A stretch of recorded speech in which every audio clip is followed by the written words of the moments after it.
ಮಂಡ್ಯದ ಮದ್ದೂರಿನಲ್ಲಿ ಕಲ್ಲು ತೂರಾಟ ಪ್ರಕರಣ 14 ಆರೋಪಿಗಳನ್ನು ಬಂಧಿಸಿದ ಪೊಲೀಸರು. ಗಣೇಶ ಮೆರವಣಿಗೆ ಮೇಲೆ ಕಲ್ಲು ತೂರಾಟ ಆರೋಪ.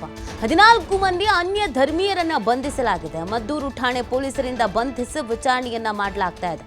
ಒಟ್ಟು 14 ಆರೋಪಿಗಳನ್ನು ಬಂಧಿಸಿದ್ದಾರೆ ಪೊಲೀಸರು ಅನ್ನೋದ್ರ ಬಗ್ಗೆ ಮಾಹಿತಿ ಸಿಗ್ತಾ ಇದೆ.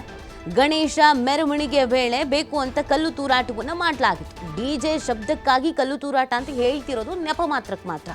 ಸೊ ಮದ್ದೂರು ಠಾಣೆ ಪೊಲೀಸರಿಂದ ಇದೀಗ 14 ಮಂದಿಯನ್ನು ಬಂಧಿಸಿ ವಿಚಾರಣೆಯನ್ನು ಮಾಡಲಾಗ್ತಾ ಇದೆ. ಮಂಡ್ಯದ ಮದ್ದೂರಿನಲ್ಲಿ ಕಲ್ಲು ತೂರಾಟ ಪ್ರಕರಣಕ್ಕೆ ಸಂಬಂಧಪಟ್ಟಂತೆ ಪೊಲೀಸರು ಆಕ್ಟಿವ್ ಆಗಿದ್ದಾರೆ.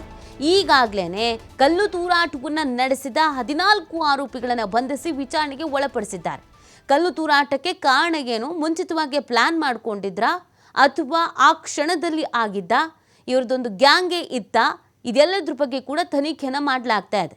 ಡಿಜೆ ಶಬ್ದಕ್ಕೆ ಅಂತ ಹೇಳ್ತಾ ಇದ್ರು ಕೂಡ ಅದರ ಹಿನ್ನೆಲೆ ಬೇಕಾಗತ್ತೆ, ಪೂರ್ವಪರ ಬೇಕಾಗತ್ತೆ. ಹೇಳಿದ್ನೆಲ್ಲ ನಂಬೋದಕ್ಕಾಗೋದಿಲ್ಲ. ಮುಂಚಿತವಾಗಿ ಪ್ಲಾನ್ ಮಾಡ್ಕೊಂಡಿದ್ರೆ ಏನೇ ಆದ್ರೂ ಇವತ್ತು ಕಲ್ಲು ತೂರಾಟ ಮಾಡಲೇಬೇಕು ಅಂತ ಈ ಪ್ಲೇಸಿಗೆ ಬರ್ತಿದ್ದ ಹಾಗೇನೆ ಮಾಡಬೇಕು ಅಂತ ಪ್ಲಾನ್ ಮಾಡಿದ್ರಾ? ಒಬ್ಬರು ಮಾತ್ರನ 3-4 ಜನನ 14 ಜನರನ್ನು ಬಂಧಿಸಿದ್ದಾರೆ ಅಂತಂದರೆ ಒಂದು ಟೀಮೇ ಇತ್ತಾ, ಒಂದು ಗ್ಯಾಂಗೇ ಇತ್ತಾ?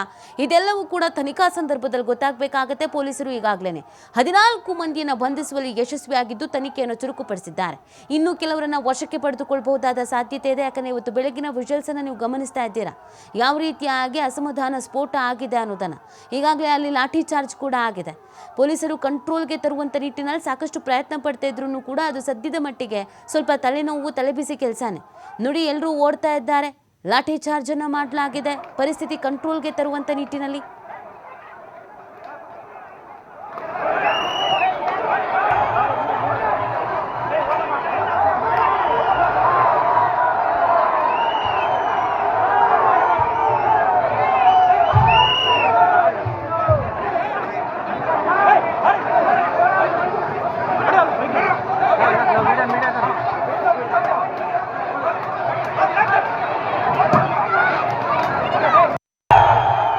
ನೀಡ್ತಾರೆ ನಮ್ಮ ಪ್ರತಿನಿಧಿ ಶಶಿಕುಮಾರ್. ಈಗಾಗಲೇ 14 ಮಂದಿಯನ್ನು ಬಂಧಿಸಿದ್ದಾರೆ ಅನ್ನೋದ್ರ ಬಗ್ಗೆ ಮಾಹಿತಿ ಸಿಗ್ತಾ ಇದೆ.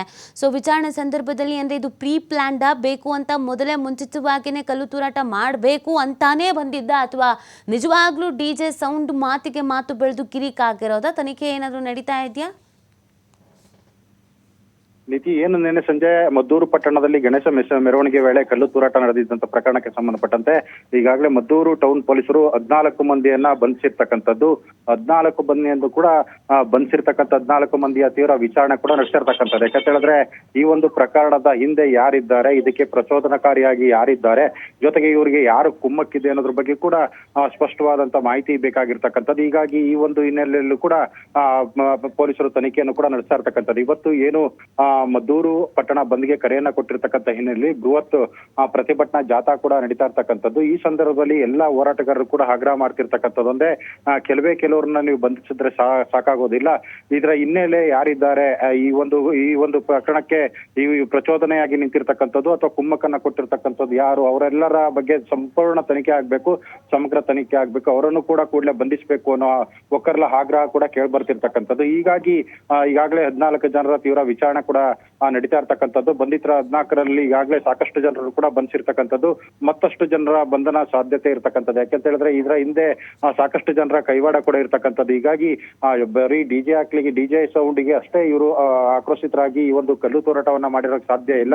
ಇದರಿಂದ ಯಾರೋ ಒಬ್ಬರ ಕುಮ್ಮಕ್ಕಿರಬಹುದು. ಹೀಗಾಗಿ ಅವರ ತನಿಖೆಯನ್ನು ಕೂಡ ಅವರ ತನಿಖೆ ಮುಖಾಂತರವಾಗಿ ಅವ್ರನ್ನ ಬಂಧಿಸುವಂತ ಸಾಧ್ಯತೆ ಕೂಡ ಇರ್ತಕ್ಕಂಥದ್ದು. ಸದ್ಯಕ್ಕೆ ಈಗಾಗಲೇ ಮದ್ದೂರು ಪಟ್ಟಣದಾದ್ಯಂತ ಸ್ವಯಂ ಘೋಷಿತವಾಗಿ ಬಂದ್ಗೆ ಬೆಂಬಲವನ್ನು ಕೂಡ ವ್ಯಕ್ತಪಡಿಸಿರ್ತಕ್ಕಂಥದ್ದು. ತುರ್ತು ಸಂದರ್ಭಗಳಿಗೆ ಅವಶ್ಯಕತೆ ಇರತಕ್ಕಂಥ ಮೆಡಿಕಲ್ಗಳು, ಆಸ್ಪತ್ರೆಗಳು, ಕ್ಲಿನಿಕ್ಗಳು ಹೊರತುಪಡಿಸಿ ಎಲ್ಲವೂ ಕೂಡ ಸ್ವಯಂ ಘೋಷಿತವಾಗಿ ಬಂದ್ ಆಗಿರ್ತಕ್ಕಂಥ ವರ್ತಕರು ಸ್ವಯಂ ಘೋಷಿತವಾಗಿ ತಮ್ಮ ಅಂಗಡಿ ಮುಂಗಟ್ಟುಗಳನ್ನ ಬಂದ್ ಮಾಡಿ ಈ ಬಂದ್ಗೂ ಕೂಡ ಬೆಂಬಲವನ್ನ ಸೂಚಿರ್ತಕ್ಕಂಥದ್ದು. ಮತ್ತೊಂದು ಕಡೆ ಏನು ಉಗ್ರ ನರಸಿಂಹ ಸ್ವಾಮಿ ದೇಗುಲದಿಂದ ಪೇಟೆ ಬೀದಿ ಮಾರ್ಗವಾಗಿ ಟಿ ವೃತ್ತದ ಕಡೆಗೆ ಬೃಹತ್ ಪ್ರತಿಭಟನಾ ಜಾಥಾ ಬರ್ತಿದ್ರೆ, ಮತ್ತೊಂದು ಕಡೆ ಏನು ಜಿಲ್ಲೆ ಮತ್ತು ವಿವಿಧ ಭಾಗಗಳಿಂದ ಕೂಡ ಹೋರಾಟಗಾರರು ಮತ್ತು ಹಿಂದೂಪರ ಕಾರ್ಯಕರ್ತರು ಮದ್ದೂರಿನತ್ತ ಏನು ಆಗಮಿಸ್ತಾ ಜಮಾವಣೆಗೊಳ್ತಾ ಇರ್ತಕ್ಕಂಥದ್ದು. ಈ ಒಂದು ಬಿಸಿಲಿನ ತಾಪ ಹೆಚ್ಚಾಗ್ತಿದ್ದಂತೆ ಹೋರಾಟಗಾರರ ಕಿಚ್ಚು ಮತ್ತು ಆಕ್ರೋಶ ಕೂಡ ಬುಗ್ಲೆ ಹೇಳ್ತಾ ಇರ್ತಕ್ಕಂಥದ್ದು. ಹೀಗಾಗಿ ಇದಕ್ಕೆ ಇನ್ನಷ್ಟು ಹೋರಾಟದ ಸ್ವರೂಪ ಮತ್ತಷ್ಟು ಬೇರೆ ರೀತಿಯ ಪಡ್ಕೊಳ್ಳುವಂತ ಹಿನ್ನೆಲೆಯಲ್ಲಿ ಈಗಾಗಲೇ ನಿಷೇಧಾಜ್ಞೆಯನ್ನು ಕೂಡ ಪಟ್ಟಣದಾದ್ಯಂತ ನಿಷೇಧಾಜ್ಞೆಯನ್ನು ಕೂಡ ತಹಸೀಲ್ದಾರ್ ಅವರು ಜಾರಿ ಮಾಡಿರ್ತಕ್ಕಂಥದ್ದು. ಅಷ್ಟೇ ಅಲ್ಲ, ಬಿಗಿ ಪೊಲೀಸ್ ಬಂದೋಬಸ್ತನ್ನು ಕೂಡ ಮಾಡಿರ್ತಕ್ಕಂಥದ್ದು. ಜಿಲ್ಲೆಯಿಂದ ಅಷ್ಟೇ ಅಲ್ಲ,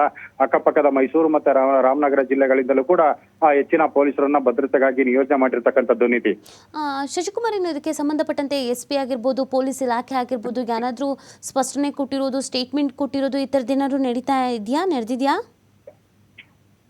ನೀತಿ ಏನು ಈ ಪ್ರಕರಣ ಬೆಳಕಿಗೆ ಬರ್ತಿದ್ದಂತೆ ಖುದ್ದು ಸ್ವತಃ SP ಮಲ್ಲಿಕಾರ್ಜುನ್ ಬಾಲದಂಡಿ ಅವರೇ ರಾತ್ರಿನೇ ಬಂದು ಇಲ್ಲಿ ಖುದ್ದು ಭದ್ರತೆಯನ್ನ ಪರಿಶೀಲನೆ ಮಾಡಿರ್ತಕ್ಕಂಥದ್ದು. ಅಷ್ಟೇ ಅಲ್ಲ, ಬೆಳಿಗ್ಗೆಯಿಂದಲೂ ಕೂಡ ಸ್ವತಃ ಮಂಡ್ಯ ಜಿಲ್ಲಾಧಿಕಾರಿ ಡಾಕ್ಟರ್ ಕುಮಾರ್ ಅವರು ಕೂಡ ನೇತೃತ್ವದಲ್ಲಿ ಅವರು ಕೂಡ ಸ್ಥಳಕ್ಕೆ ಭೇಟಿಯನ್ನ ನೀಡಿ ಬಂದೋಬಸ್ತ್ ಬಗ್ಗೆ ಪರಿಶೀಲನೆ ಕೂಡ ಮಾಡಿರ್ತಕ್ಕಂಥದ್ದು. ಖುದ್ದು ಪೇಟೆ ಬೀದಿ ಮಾರ್ಗ ಅಂದ್ರೆ ಈ ಜಾಥಾ ಅಂತ ಹೇಳ್ತಕ್ಕಂಥ ಪೇಟೆ ಬೀದಿ ಮಾರ್ಗದಲ್ಲಿ ಇರ್ತಕ್ಕಂಥ ಭದ್ರತೆಯನ್ನು ಕೂಡ ಪರಿಶೀಲನೆ ಮಾಡ್ತಿರ್ತಕ್ಕಂಥದ್ದು. ಅಷ್ಟೇ ಅಲ್ಲ, ಯಾವುದೇ ತರಹದ ಅಹಿತಕರ ಘಟನೆಗಳು ಕೂಡ ನಡೀಬಾರದು ಅಂತ ಹೇಳಿ ಅದಕ್ಕೆ ಸಂಬಂಧಪಟ್ಟಂತೆ ಏನು ಸಂಬಂಧಪಟ್ಟ ತಹಸೀಲ್ದಾರ್ಗಳಿರ್ಬೋದು, ಸಂಬಂಧಪಟ್ಟ ಅಧಿಕಾರಿಗಳ ಸಭೆಯನ್ನು ಕೂಡ ಮಾಡಿರ್ತಕ್ಕಂಥದ್ದು. ಸ್ವತಃ ಏನು SP ಅವ್ರಿಗೂ ಕೂಡ ಸೂಚನೆಯನ್ನ ಕೊಟ್ಟು ಯಾವುದೇ ತರಹದ ಅಹಿತಕರ ಘಟನೆಗಳು ಕೂಡ ನಡೀಬಾರದು, ಮತ್ತಷ್ಟು ಹೆಚ್ಚಿನ ಭದ್ರತೆ ಬೇಕಂತ ಹೇಳಿದ್ರೆ ಅದಕ್ಕೆ ಬೇಕಾದಂತ ಎಲ್ಲಾ ರೀತಿಯ ಪೊಲೀಸ್ ಭದ್ರತೆ ವ್ಯವಸ್ಥೆಯನ್ನು ಕೂಡ ಹಮ್ಮಿಕೊಳ್ಳೋದಕ್ಕೂ ಕೂಡ ಸೂಚನೆಯನ್ನು ಕೂಡ ಕೊಟ್ಟಿರ್ತಕ್ಕಂಥದ್ದು. ಹೀಗಾಗಿ ಓರ್ವ SP ಸಾಲೋದಿಲ್ಲ ಅಂತ ಹೇಳಿ ಪಕ್ಕದ ಜಿಲ್ಲೆಯ ರಾಮನಗರ ಜಿಲ್ಲೆ SP ಅವ್ರನ್ನು ಕೂಡ ಈಗ ಸ್ಥಳಕ್ಕೆ ಈ ಒಂದು ಭದ್ರತೆಗಾಗಿ ನಿಯೋಜನೆಯನ್ನು ಮಾಡ್ಕೊಂಡಿರ್ತಕ್ಕಂಥದ್ದು.